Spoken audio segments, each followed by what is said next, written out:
So we of course put in a Tech Connect case and go through those processes. We get a phone call and there is a plane of not only engineers, but corporate personnel as well, not only from Fendt Germany, but from AGCO Fendt North America and from Man Engine Germany and North America. We have 4 different groups of people, 2 different companies, so to speak, but 2 sets of engineers and 2 sets of corporate guys. And we go to this field, and I'll say you, we're in Vega, Texas, in the middle of nowhere, and we got a lot of German, a lot of West Texas, a lot of corporate North America lingo. I mean, you want to talk about talking in circles. I mean, we're all over the place.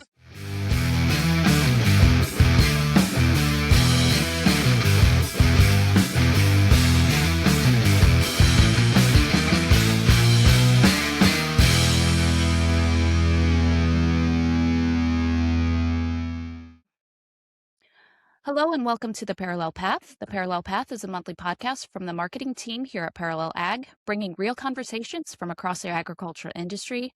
In each episode, we will sit down with equipment experts, service professionals, industry leaders, and farmers to talk about the challenges, innovations, and decisions shaping modern agriculture. From iron and uptime to technology and market trends, The Parallel Path focuses on the people and ideas that keep the farms moving forward. Today's episode is all about what we're calling the cutting window. If you've ever put up hay, you already know you don't get much margin for error. If the window's there, you've got to go. If something breaks or you miss it, it's not just frustrating, it costs you. We're sitting down with Stephen Roberts out of Dalhart and Greg McClure, our Southern Plains sales director, to talk through what commercial hay really looks like and what it takes to stay ahead of it. So, Stephen, why don't you tell us a little bit about yourself?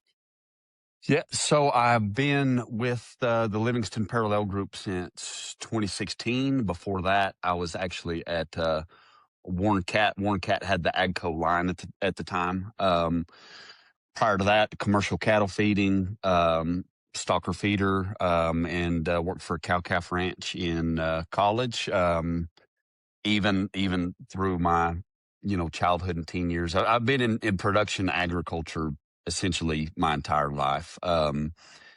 Pretty hardwired for the cattle side of it, but opportunities around 2013 led me to the equipment industry, and I've been here since. And like I said, transitioned from Warren Cat Ag to Livingston to now with the Parallel Ag team. Awesome. Greg, what about yourself? So I'm going to date myself here just a little bit. I started with Livingston Machinery back in 1995.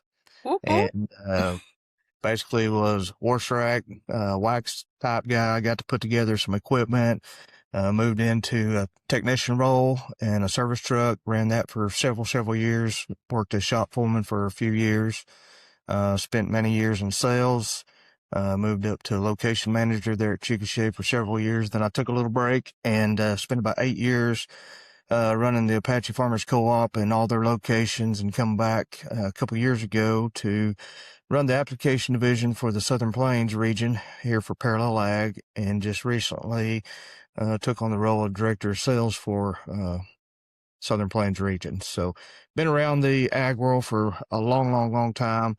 Customer service is huge on my list, and between Livingston Machinery days, my co-op days, and then my Parallel Ag days, it all boils down to a passion for taking care of the customer and taking care of farmers and ranchers alike. That is amazing. We were supposed to have a tech on here with us, Stephen, but I believe, has hay season started for you guys down there? So we've kicked off hay season, silage season. It's kind of all started at once, really. We've got guys running planters. We've got guys drilling some summer crops. I mean, this erratic weather, the drought followed by this erratic hot, cold, up and down weather. You can plan and try in this industry, and you can have it gapped and spaced where hay's going to start, silage's going to start, planting's going to start, summer crops, tillage. They're all going to have this window where they're supposed to start on your calendar, but you can't win. You can never win the battle against Mother Nature. And right now, everything busted off at the same time. I mean, we've got deep tillage going in one circle, and then the circle next to it, we're swathing hay. And then in the next circle, there's 12 choppers, 100 semis, and 15 Massey swathers. I mean, it's all at once. Everybody's rolling. I'm pretty sure there's a TV show where they talk about this and they say, make the plan, know the plan, execute the plan, plan goes off the rails, throw away the plan. Yep. But it's exactly and what then it's harvest right there. It's the same thing every year, but with a different cause. And you are one of our commercial hay experts. So what's the difference between a commercial hay operation and a smaller operation? There's a few different facets and a few different ways about it. Scenario A, you can call me and say, hey, I've got 1,250 acres of wheat that I want to pay you to swath and bale. I'm going to keep this hay and feed my own cattle, or I'm going to market myself. Scenario B, Salem calls me, or I reach out to Salem as the custom operator, and I say, Salem, hey, here's the deal. I've driven by your wheat multiple times. It looks great. I want to offer you this much per ton. I'm going to come and swath it, and then I'll bale it, and then I will move it off of your farm. And as I market and resell this hay, I will produce you a check paying for the inventory that I have sold. Greg, how does that differ from the hay industry there around Chickasha? Well, there's been a lot of changes in this industry over the years. Early on in my days, there was a lot of big balers out there. We pumped a lot of big balers out across the country, a lot of alfalfa. There was some small dairies in central Oklahoma. Well, those dairies have since went away. So a lot of this alfalfa started shipping out to areas in Texas where there were still bigger dairies and moving on. Spent a lot of time in West Texas throughout my career as well. And there was a lot of hay put up out there. Well, as these dairies and these feed yards start coming in, mostly dairies into West Texas, moving in from out west, more cattle, more feed. And a lot of the silage was always a good deal, but I was always out there, throughout my years, spent a lot of time selling windrowers to those guys chasing the silage deal. But it's so much bigger now than what it was because of the amount of cattle that has come into the Panhandle area. And so we're seeing the silage deal really, really take off, and the windrower deal still being really good for us. The big baler deal is kind of a hit or miss, depending on the year. Like Steven said, with the droughts, and these guys are, they may have to turn on a dime depending on what the weather does, or they may be planning on doing one thing, and then based on weather conditions or quality, change directions of what they're going to do. And so a lot of that hay in Chickasha, like I said, still produced, still sent down to some dairy areas in Texas. This year we're in a position where basically from 81 Highway and west, it's spotty on where we have any wheat at all, or whether it was grazed out. The cattle market, obviously, is really good right now. So a lot of the short wheat is going to just turn the cattle in on it. Wasn't there enough volume to bale? We're getting far enough along. The rain's probably come a little bit too late. We will have a wheat harvest. It's just going to be really spotty, really thin. And so a lot of the wheat hay that we normally would put up here in western Oklahoma is not going to be put up. The volume won't be there this year. So and on the tail end of that, like in this region, we know the wheat hay is not going to be there this year for us, as far as the tonnage. So this is a very unique part of our industry, and Greg and I have had conversations over the last 2 weeks on years like this, not only from the commercial operator aspect, but from the feed stuff aspect. We're trying to anticipate what. And this gets very, if you talk to an actual hay guy who all he bales is hay, baling straw, baling corn stalks. Those aren't hay guys, but from our viewpoint, they're buying commercial hay equipment, they're baling. It's all kind of lumped into a category. But a lot of these commercial hay guys, this year they'll turn to baling more wheat straw over on the other side of the Panhandle, because that's where they combine a lot more. To where ours will be chopped off at the ground and there's no straw left to bale. But a lot of these guys will try to contract some wheat straw over there to produce bedding and a little bit of a feed source. You know, they'll lay down, the calves will lay down and nibble on that. But then the same thing when we get into the corn stock deal, our guys, that's what we're trying to anticipate. Do we order equipment that we traditionally don't keep as much of in anticipation of corn stalks being greater this year to help the custom hay guys generate revenue, but at the same time with hay markets down, quantities down, tonnages down, at some point we're going to need more feed stuff. So it's a very hard game of guessing. You know, as a company, we don't want to order in a lot of the very specific stuff. Say, for example, for corn stalks, a lot of them are what we would consider our short line guys. They're not AGCO produced equipment. They're different shredders and different things like that. So from our company standpoint, you know, that's not a floor plan type deal. That's something that we've got a lot of cash tied up in, but it's all a gamble. We're guessing, do we want to spend this cash to get this equipment rolling to be here in time for corn stalks with the anticipation that the corn stalk market's going to be relevant this year and people are gonna need corn stalks and there's going to be more baled than last year. But if we stay throughout this drought, same thing, are the corn stalk tonnages going to be there? So it's a tough deal on every aspect. You know, the custom producer is trying to decide how he's going to generate cash flow and income by trying to guess what crops are going to look like. We might get to October and the dairies say, you know, we actually had more silage than we anticipated. We don't need as many corn stalks as we thought. And they might shut the custom hay guys off.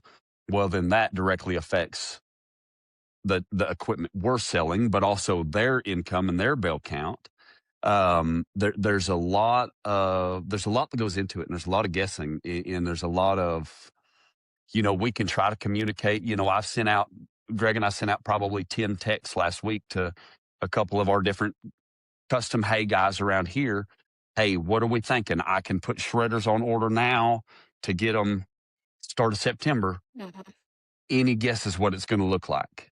And everybody just kind of says, you know, we don't know yet, you know? So, I said, it's a hard guessing game. And with that, you know, years like that, when corn stalks are a big game for us, you know, that's a great year for us on used hay equipment.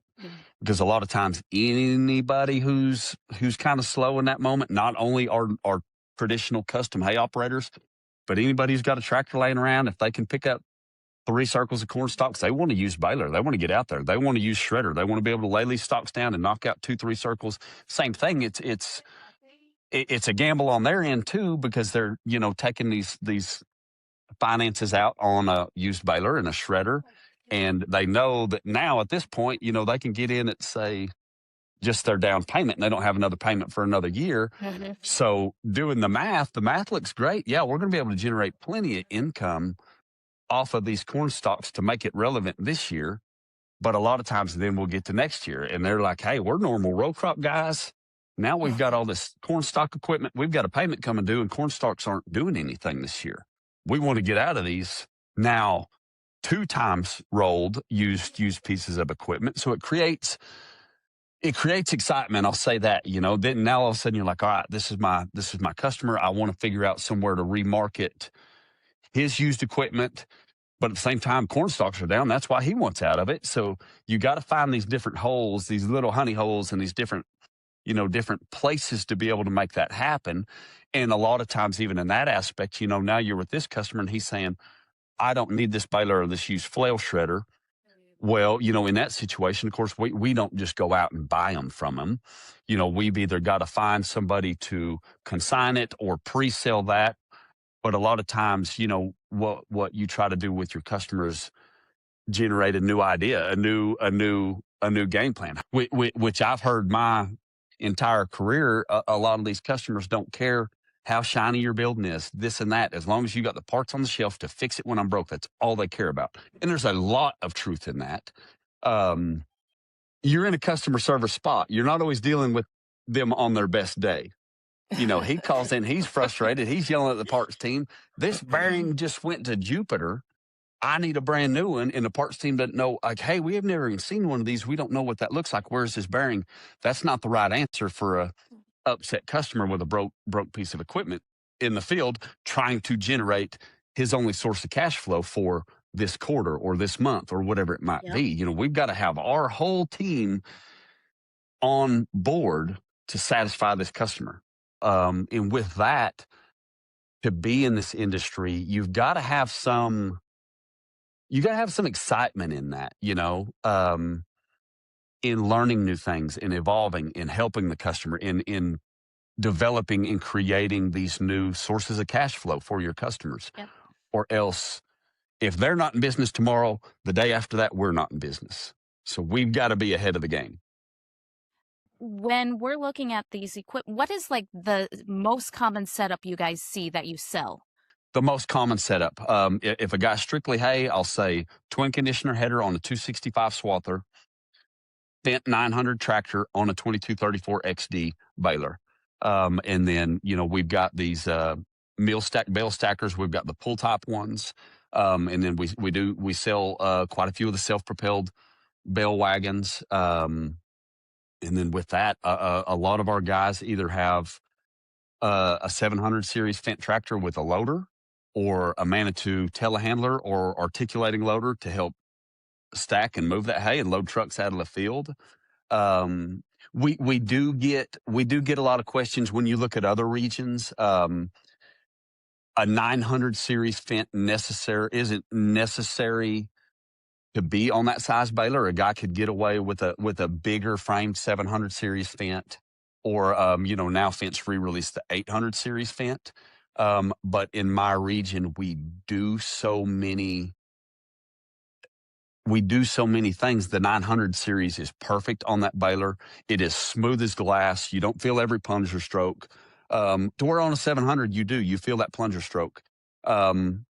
But a lot of guys in other regions, the cost separation, you'll feel that. You'll be all right with the 700 and just deal with the plunger stroke. But on that 900, it's just smoother, nicer. You got plenty of horsepower in reserve. But then when you're done baling, you can hook to that bale wagon. You can hook to your big planter, your big drill. You can hook to your big disc and do tillage. We've got to get into it prepared for the unknown. Yep. So we sell predominantly 900 series is my number one frame size tractor that we sell out of Dalhart. And then honestly, right next to that is the 1000 series. There goes a 942 right down the road right now. Squirrel. Yep, exactly. Exactly. I sold that bad boy. But with that, wow, lost my thought. But let's talk about, we talked about kind of the commercial customer. Let's talk about a little bit about the commercial hay equipment, like we were just talking about what you sell in your area. You talk about efficiency and changes. Years and years ago, we started out with a 4800 big baler and then a 4910 where we would pull them with a John Deere 4440 at times and have to take chain around the 3-point arms to lift the drawbar up because of the weight. And so, but the things have changed so much over the years. That's what I grew up on. Yep. I can still go run one of these. Some of this new stuff's kind of tough on me, but technology, it's advanced way quicker than I have. So, the change in not only the operations, but the equipment, it is more efficient. And yes, it's money, but you can cover so much more ground, and everything is a timing event for these guys. When it's go time, we got to go, right? And when that alfalfa is in case, we gotta bell it up late in the evening, early in the morning, all night long. There's been times we sit there and wait on this hay to case up so we can roll. And so efficiency is huge. And one thing that has been introduced over the years that has really changed the game is the steamer, the Staley steamer. And so now that we can put a steamer in front of one of these big balers, especially for the alfalfa growers, it allows so much more time of where they can get that crop put up where years ago we might have a customer run 4 balers because he could only run a couple hours at a time. He needed that many pieces of equipment. Well, now instead of running 4 balers, we're running 2 balers with 2 steamers and putting up better quality hay, catching it at the right time, and keeping the value in that hay. And instead of it getting rain on, we have grinder hay. Now we have premium #1 alfalfa hay. That makes a huge difference in their in their cash flow and their bottom line for their operations. So a lot of efficiencies have came over the years to make commercial hay so much faster, so much better quality, if you will, that you can match that to quality in a timely manner. I just have to tell you guys that the thought of putting a steamer in front of a baler as someone from the Midwest is mind-blowing to me, because we wait for it to dry down so we can bale it. Yep. The very first... I didn't grow up around a steamer at all. So for me, the first time I heard about one, I was like, this seems counterintuitive. Why would we do this?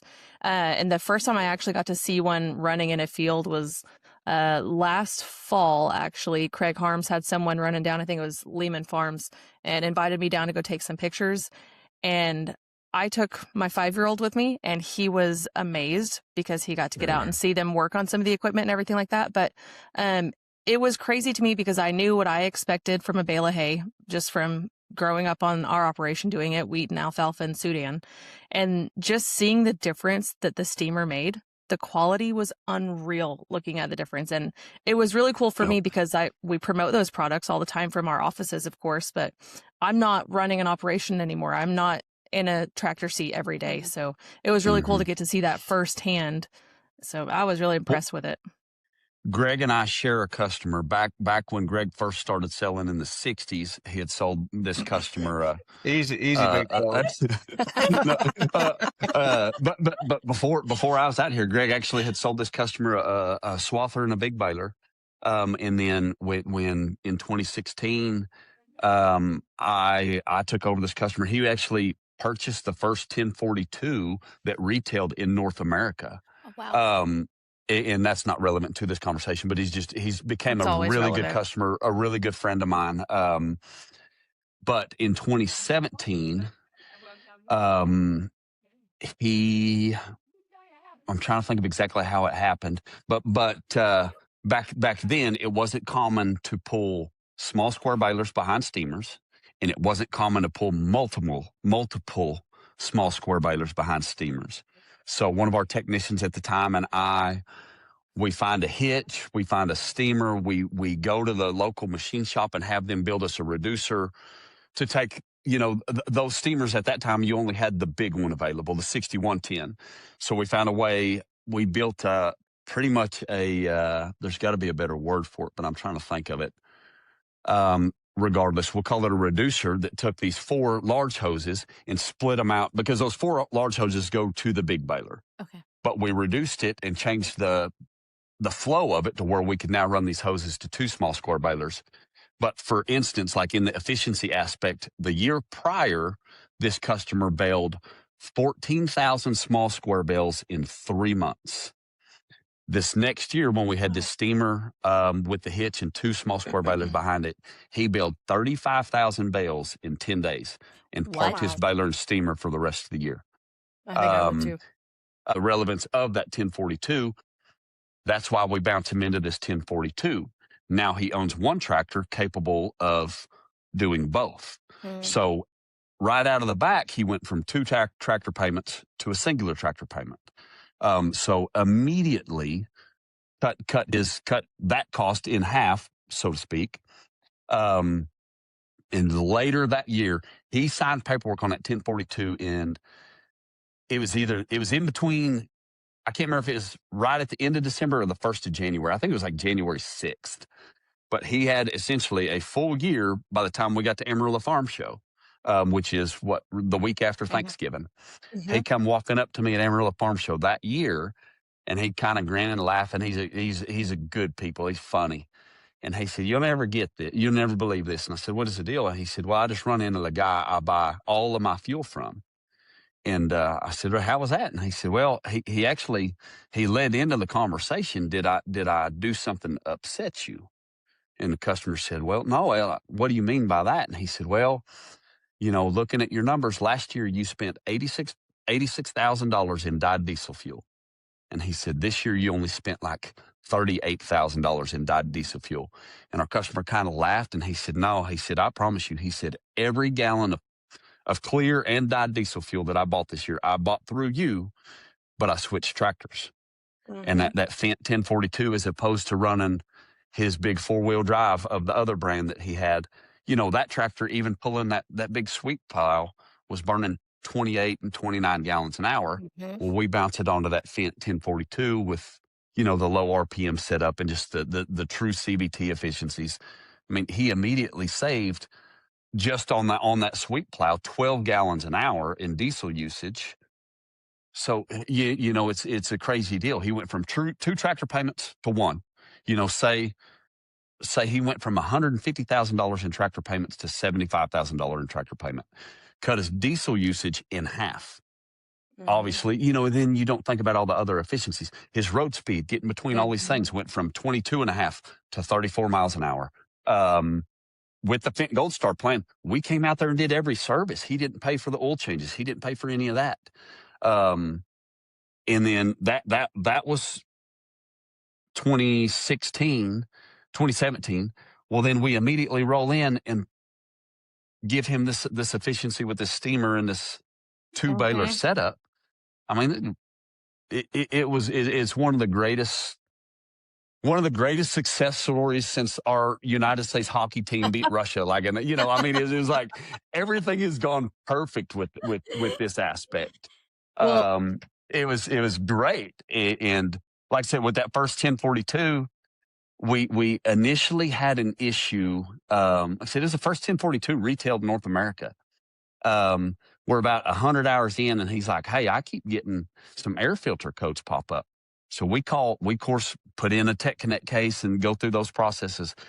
We get a phone call, and there is a plane of not only engineers, but corporate personnel as well, not only from Fendt Germany, but from AGCO Fendt North America and from Man Engine Germany and North America. We have 4 different groups of people, 2 different companies, so to speak, but 2 sets of engineers and 2 sets of corporate guys. And we go to this field, and I'll say you, we're in Vega, Texas, in the middle of nowhere, and we got a lot of German, a lot of West Texas, a lot of corporate North America lingo. I mean, you want to talk about talking in circles. I mean, we're all over the place. And the Germans, the German guys at this point, they're like, well, it's dry and dusty and windy, and there's just crap in the air. And we're like, exactly, well, we don't see this. We don't see this, And we went to Groneman. Yeah, you're back. Hold on.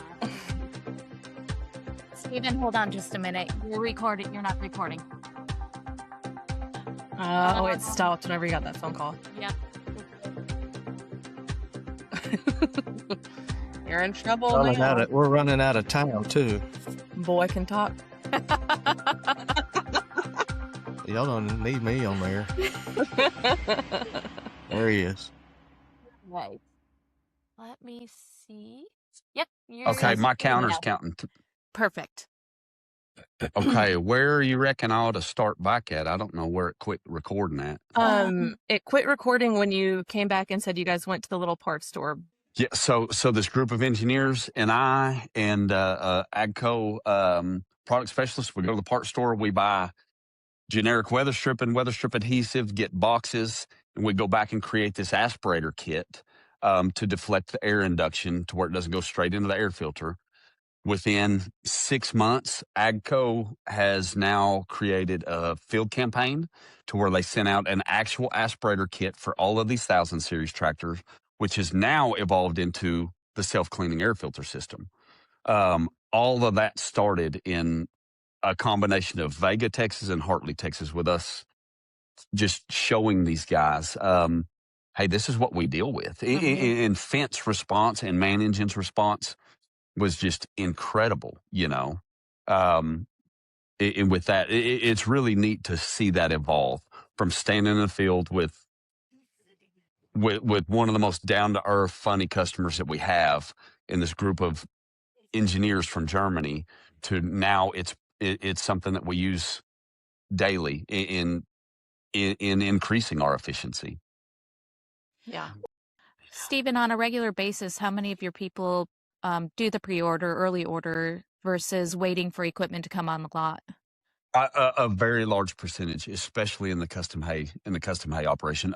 Sometimes we are waiting on them to get contracts signed and them to have guaranteed tonnages and acres. So a lot of times my guys are later in the game, but I'd still say a vast majority pre-order. What happens if someone waits too long though and they miss that early order window?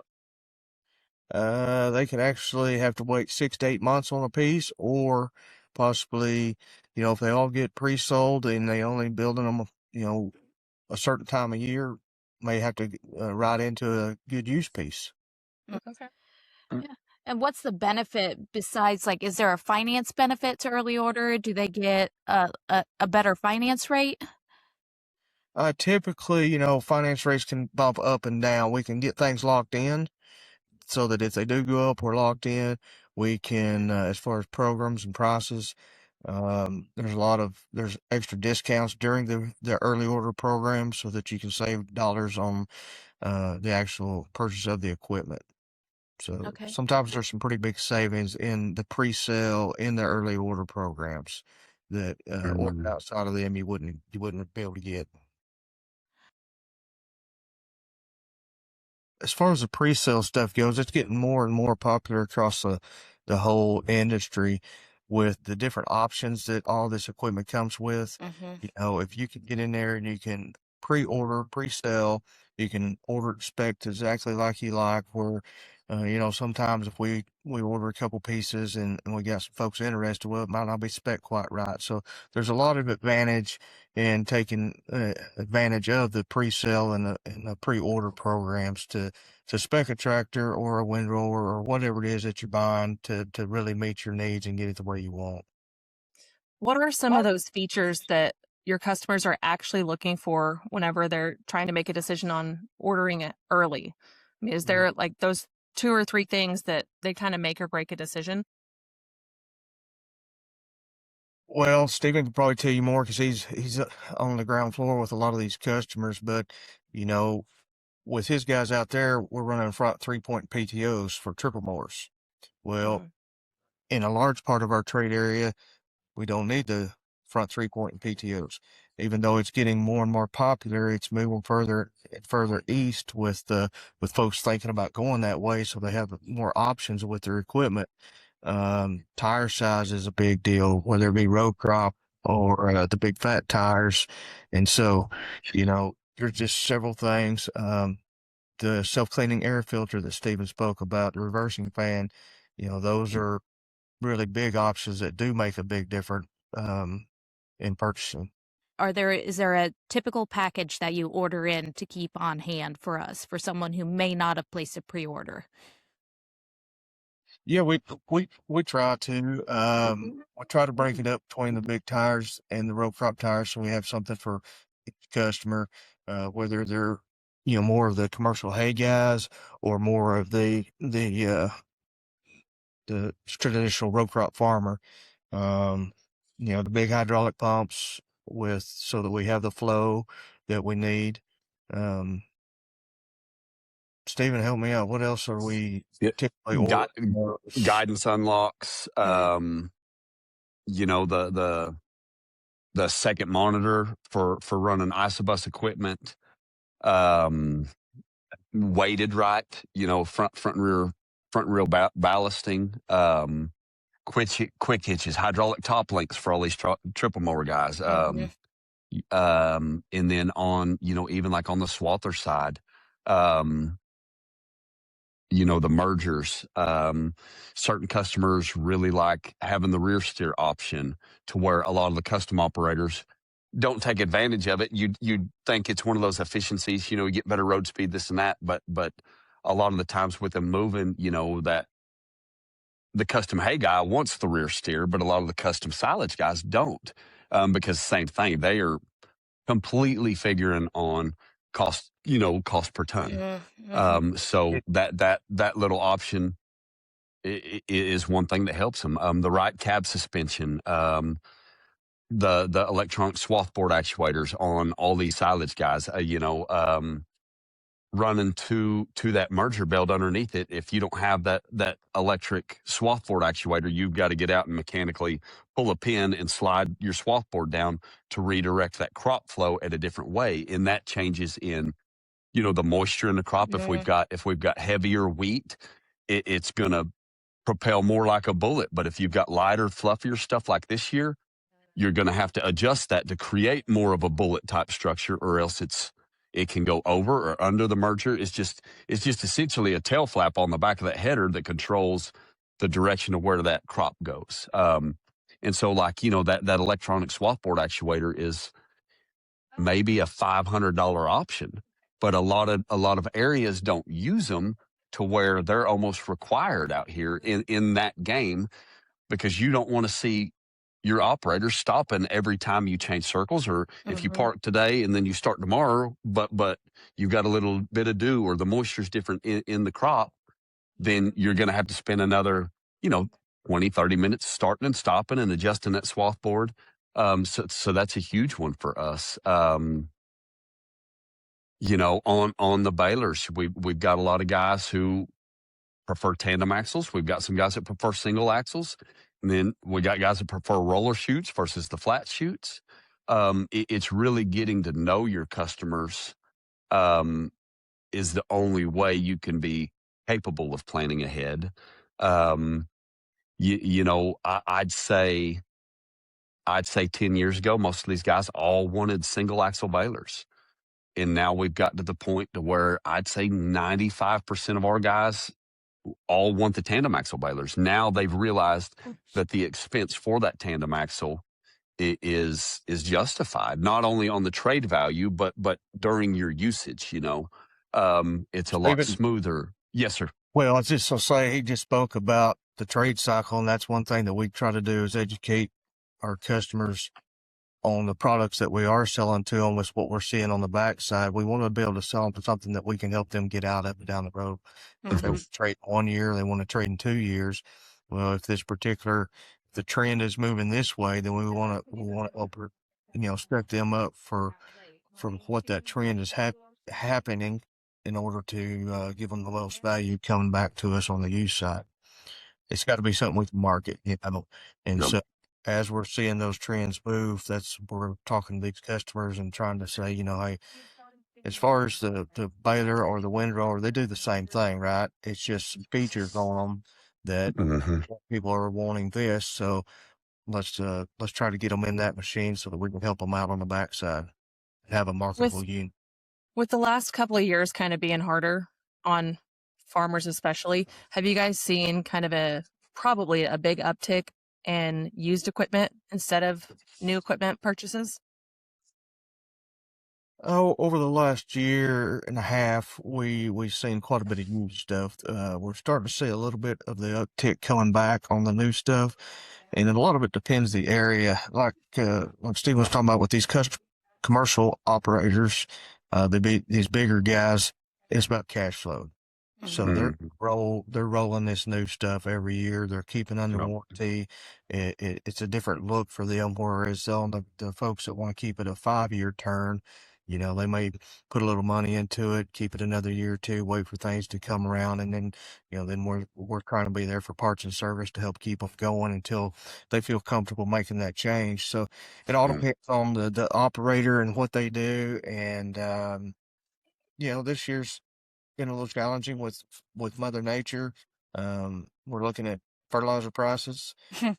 They continue to go up. Fuel's been up. So these guys, it's kind of like a budget. My bank wants to always, what's your budget? Well, you tell me what the wheat price is going to do. You tell me when it's going to rain, and I'll tell you what my budget's going to be. And so these guys are adjusting, and so they may have been planning on wanting to upgrade to new, but instead we're going to roll it another year and see what happens and get them fixed up for another year with parts and service. And where some of these other guys, they're going to roll every year, every 2 years, stay in warranty. And that's one of the biggest things with the Fendt tractor is the factory warranty, 3-year, 3,000 hours. That gives these guys some options. And then we have the extended warranties that we can move in just as a factory warranty and get them into 5-year type warranty situation. So there's an answer for everyone out there. We have a system that will plug and play and move to fit each operation according to their needs. We can usually make that happen from a rotation point, an inventory, or a warranty point, anything like that. Yeah. As you're looking at switching competitive customers in, one thing I like to hit on is a big sticking point is John Deere and their True North. What is our option for if we have someone coming from a John Deere swather or a John Deere baler tractor setup? What can we do so that because they're going to want to keep their guidance lines because they've been running those guidance lines for years. What's our option there? Yeah, so we actually have a few different options. There's a few different companies that make bridge kits that are available for tractors and swathers, specific to the custom hay operation, where essentially we run the bridge kit. They take their existing John Deere Glober monitor and run it in our equipment. And we have had great success. We've been doing that since the early kits. The first kits I used were in 2014. Okay. And there were some bugs to work out back then. And then really over the last, really since 2017, it's been a very, very quick install and setup. We had one, I'll answer that question completely first. So that's option A, is we can run a bridge kit and actually use your Deere guidance and monitor. We could also extract, if they were okay with if they wanted to run with our factory Trimble, we can extract their weigh lines, run through a weigh line converter, and then upload it into our guidance system. And so that is a possibility as well. But for example, I just sold a 1042 down in Groom in December, and we ran a bridge kit on it. Because, for example, this guy is a custom farmer. Everything he does is on somebody else's farm. He does a lot of ripping, a lot of strip tilling. So a lot of times with that, he'll pull onto their farm and they'll say, hey, I've already got my weigh lines in my Globe and monitor. He'll take customer A's Globe and monitor out of their barn, put it on his tractor, and he's got all of their weigh lines in there. And then it also feeds to that customer's John Deere Ops Center, which a lot of people are kind of married to. They love that deal. Trimble, we have our own comparable system through Trimble and PTX, but a lot of guys who have been running this Deere Ops Center, or like I said, this custom operator operating on customers who run John Deere Ops Center, he can translate immediately to them. And then, like I said, even on different guys, they just keep their Globe and monitor on there the whole time. But same thing, once they load that customer's circle or weigh line, then it's in there.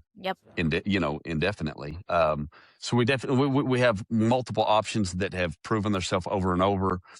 We get a lot of questions, but with that 1042, we showed up in there and he was running a Kraus strip till that was not only putting down liquid fertilizer as well as anhydrous. Yep. So we run that bridge, run the Deere Globe and monitor on a custom, field that's not his field.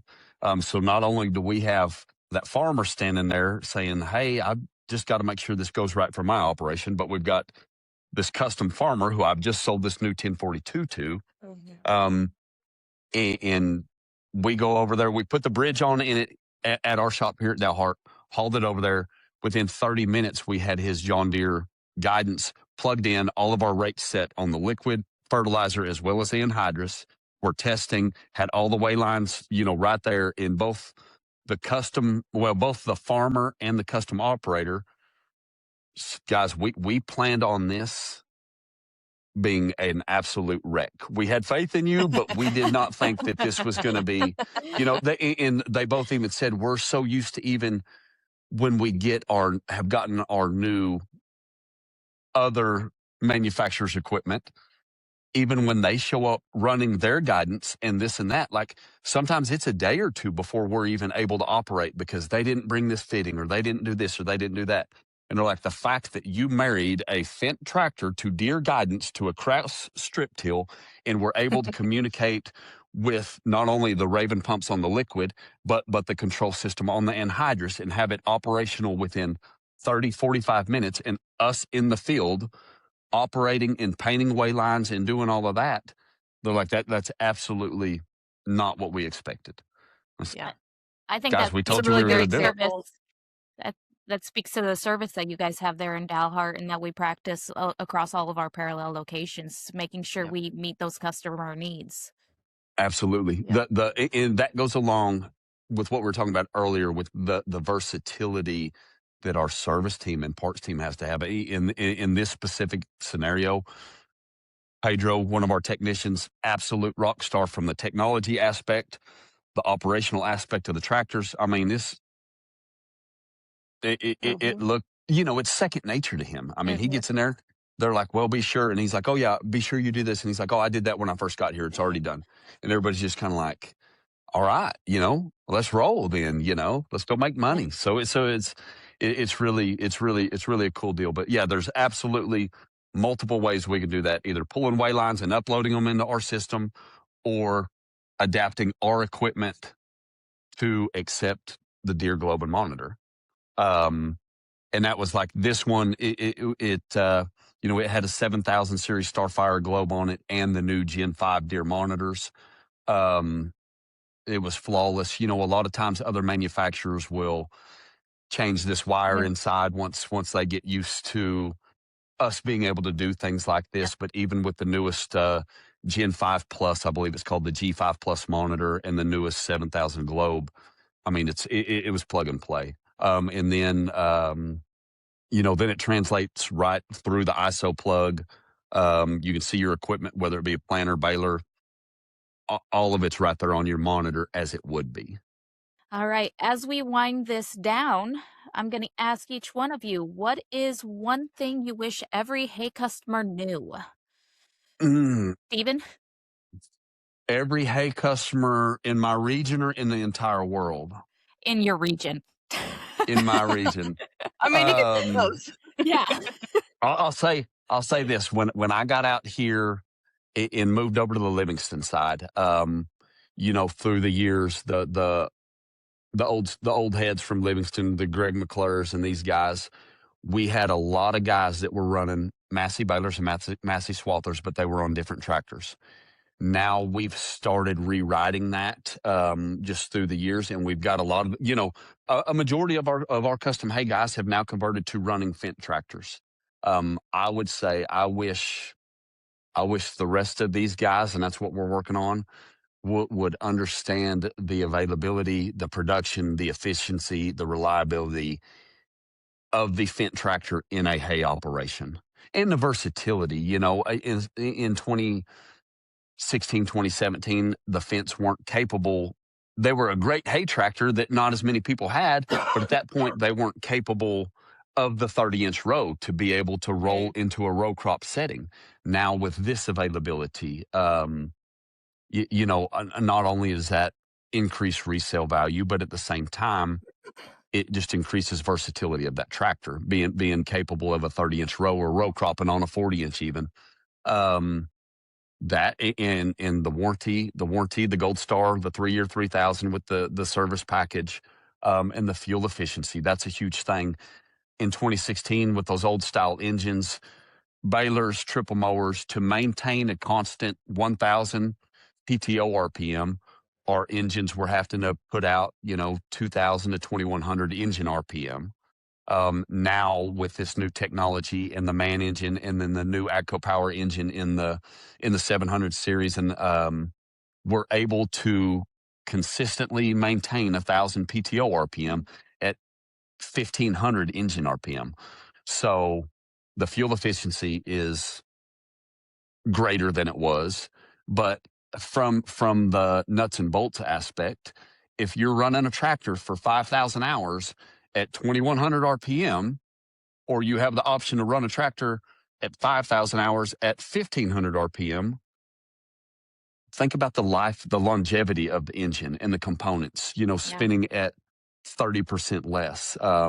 That's why you see a lot of these dairies and a lot of these guys buying these used fence and running them to 16, 17, 20,000 hours without major failures, without sending pistons to Saturn.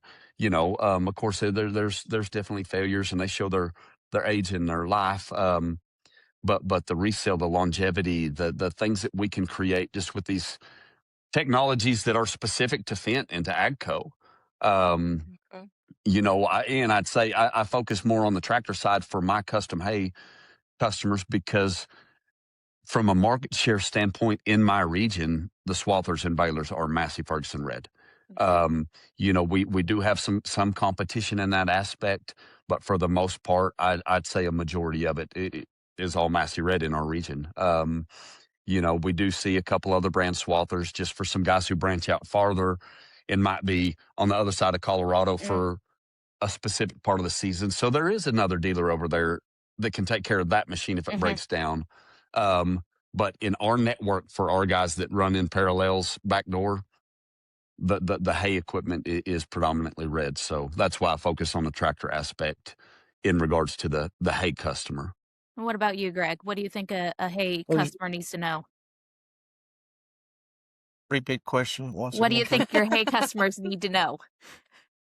Our hay customers, I'll go back to the service side more so than the product side is what we are at Parallel, to truly know that we are partners with your hay operation, that we try to continue to have the good service that we've always had with parts 24/7, good technicians that can keep you running. You may have that steamer and get your hay done before 10 o'clock at night, but we're also there for you after 10 with after hours parts and things like that. So just would like them to know that we consider ourselves a true partner in your organization, and we'll try to always be there to help you through anything that comes up. And Alicia didn't ask me, but I was just going to say, Sarah, what do you got? No, I was actually also going to say the 24/7 service thing, but to build on that, we're starting to see some of our competitors pop up and also provide a 24/7 service option. However, the thing that really continues to set us apart is our 24/7 service. If we have to show up to your place at 2:00 in the morning, because in Oklahoma, sometimes that's when you're baling hay, if that's what you got to do, we don't charge an after-hour service fee for that. We just show up. There's a lot of these places out there that it's a $250 fee just for them to show up, not for them to do anything once they get there, just for them to show up. And that's something that really, Earl Livingston set that into play back in the 80s, when he started things. We show up when we need to be there. If you need us, we're there. You call me at home, whatever. And, we're 30, 40 years down the road and we're still doing that. And it's awesome that everyone in the area, no matter who you talk to, they know the name and they know that we're going to be there middle of the night if we have to help you out. They know that they. Sorry. Thanks for joining us today, Greg. Y'all. Yep. Bye, Greg. Love y'all. Bye. See you. Love you. Bye. Love you. Bye. Love you. Bye. Why is he froze on there? Is he froze on y'all's screen? Oh yeah. He's froze on mine. Oh, there we go. There, now he's dead. Gone. Gone. She gone. Gone. Oh, goodness. Is there anything, before we get too far into wrapping this up, Alicia, is there anything you want to go back and try to hit? I don't know. We didn't get too much into the cutting window itself, I feel like. I feel like we kind of did, because at the beginning we talked about the different operations and the times. Okay, I didn't know if you wanted to hit it in more depth. No, I feel like we've talked enough. I mean, we're already an hour and 10 minutes into this, and there's not very much cutting I'm going to have to do. What's your point? My point is, Steven, I told you to bring your yap game, and boy, did you deliver. He did. Well, and I tried to not just yap, but I tried to yap in line. You did. It was high quality yapping. High quality. Yes. For sure. For sure. Yes. Gold star. Grade A yapping. Actually, I've got one for you, Steven. What's the worst breakdown you've ever seen? Ooh, the worst breakdown. I've seen some absolute catastrophes. I'll say the most memorable breakdown was the first set of big balers I sold. We had a technician who was relatively new. This was back very much in our growth stage in the early years. At Warren Cat, even though we were the AGCO line, we didn't sell a lot of hay equipment. So, and this was actually, I'll say this was at the tail end. We were still technically employed at Warren Cat. I had a customer who had never done big squares, but got a big corn stalk contract. And this is November.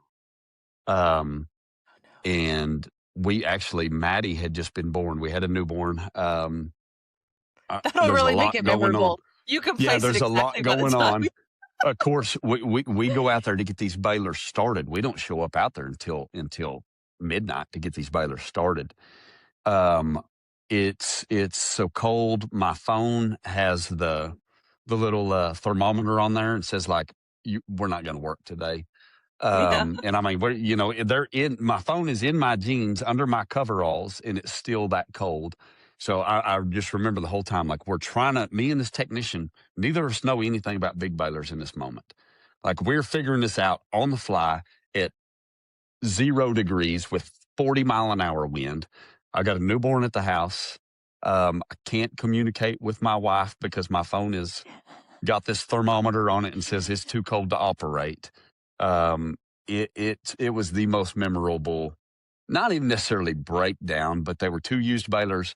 So we're trying to figure out big baling as a whole, as well as what is wrong with these balers because they were used. There was a lot to that night. And it was probably one of in hindsight, it was one of the funner days because we learned a lot. We got a lot of crazy stories out of the deal. But at the same time, doing those unknowns and those uncomfortables have created, it was the beginning of the domino effect for the custom hay deal for us up here. So it was, or I say custom, but commercial hay. So it led to a lot of sales. It led to a lot of when these big catastrophic breakdowns did happen, like they don't compare to that night. Like this isn't, I know it looks like a catastrophe and it is, but if we could handle that, we're going to be able to get you through, don't worry. So it created a lot of comfort and a lot of ease in an uncomfortable situation where not only did you not know what you were doing, there's other factors to where it kind of created a crazy situation, Okay, I have some rapid fire questions for you. Answer as quickly as you can. Yes. All right. Net wrap or twine? Net wrap. Okay. Disc mower, mower conditioner, or sickle bar? Ooh, mower conditioner. Ooh, good one. Okay, what's the most common operator mistake with balers? Ooh, over greasing specific bearings. Okay. Do you think most producers underbuy or overbuy equipment? Ooh. I would say under. Okay, that's fair. Underbuy and try to stretch. Okay.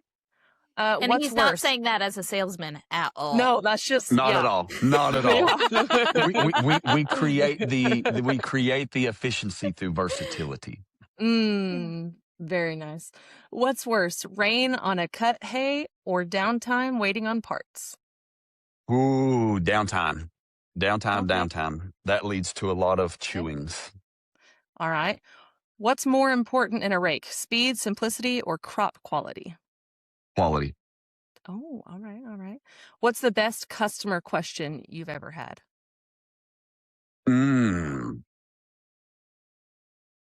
What do you think I should do? Yeah, that's a dangerous question, isn't it? Yep. His answer is always buy more equipment. Yep, write the check. Let's go. Okay. First cutting or second cutting? Ooh.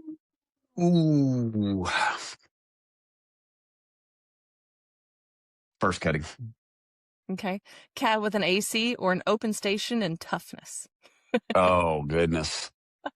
From the efficiency aspect, cab and AC. Yeah, of course. But from the nostalgia aspect, open cab. Let's roll. I will tell you, Absolutely. I was driving home from dropping the kids off at school this morning, and there was an older farmer, and he had one of those open station pulling a 6-row corn planter with actually markers. And I was like, Yeah, well, yeah. Look, like, you want to talk about nostalgia? Even I didn't have that. Like, that was...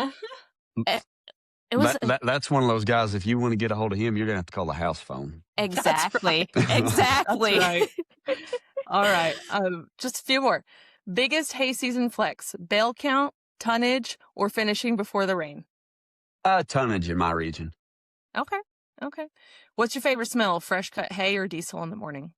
Ooh, fresh cut hay, because it's always. We don't get it as much out here, you know. Yeah. Just due to the silage game and the snap, you know. Central Oklahoma probably gets to smell fresh cut hay a lot more than I do.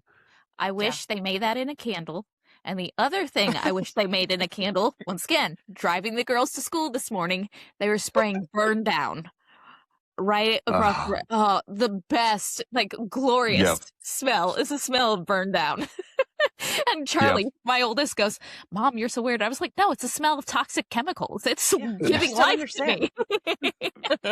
Yep. Okay, I think I have two more.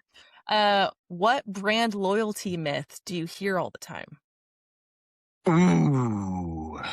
Wait, what brand loyalty? What Myth. do you hear? Myth. Oh, what brand loyalty myth?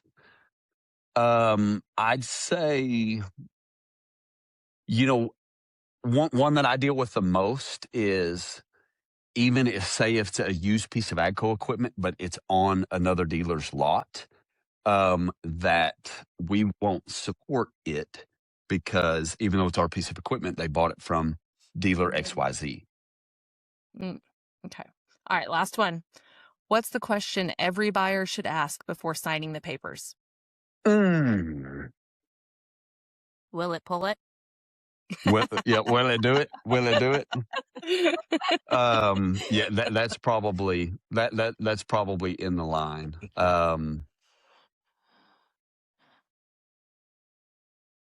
The one I probably hear the most, it's not the one they should ask because we don't know it, but the one I hear the most is, what's it going to be worth in 5 years?